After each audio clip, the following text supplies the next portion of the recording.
Bonjour à tous et bienvenue sur YB, votre partenaire en création audiovisuelle.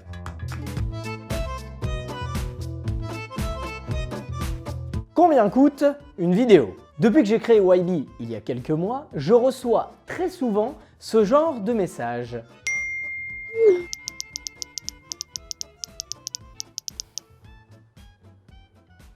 Sérieux, qu'est-ce que tu veux que je réponde à ça? Enfin, moi je veux bien te répondre, mais qu'est-ce que tu veux que je te réponde? Qu'est-ce que tu veux que je réponde à ça, quoi? Sérieusement?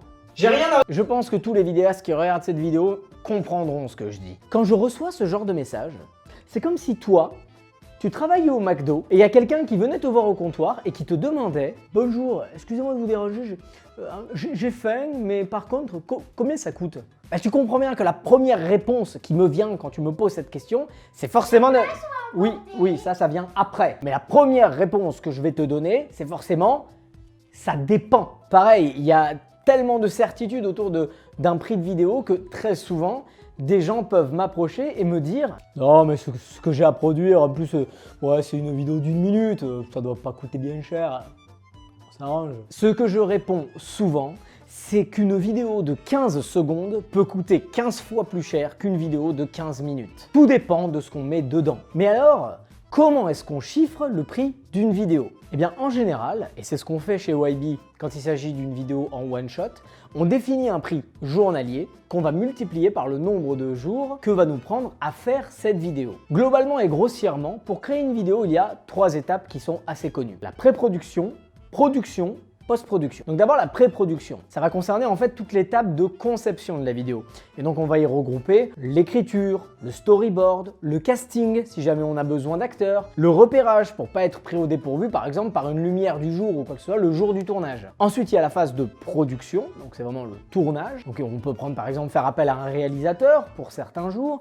Il y a peut-être 1, 2, 3 personnes qui vont cadrer. On va peut-être aussi faire appel à un ingénieur son et lumière. Et enfin, la partie la plus connue en général, la post-production ou post-prod. Donc là, c'est vraiment le moment où on va créer le film. Ça va concerner d'abord le dérushage. Le dérushage, en fait, c'est le choix des différents rushs, donc des différents plans qu'on aura pris durant le tournage. On n'en a pas l'impression, mais c'est une étape qui est très longue. Puis ensuite vient le montage en lui-même, le mixage du son, l'étalonnage, c'est-à-dire la colorisation des images, l'harmonisation des images, le motion design, donc c'est le fait de faire apparaître des titres, de faire apparaître des petits effets un peu partout si besoin. On va également demander au client, et s'il en a besoin, on va ajouter des sous-titres, the worst thing ever, etc. Maintenant que je vous ai expliqué tout ça, vous l'aurez compris, le prix ne sera pas le même pour une interview qui va nous prendre une demi-journée de repérage, une demi-journée de tournage et 1 jour et demi de post-production, et pour une publicité télévisée qui va nous prendre 2 semaines à créer, même si la publicité télé dure 15 secondes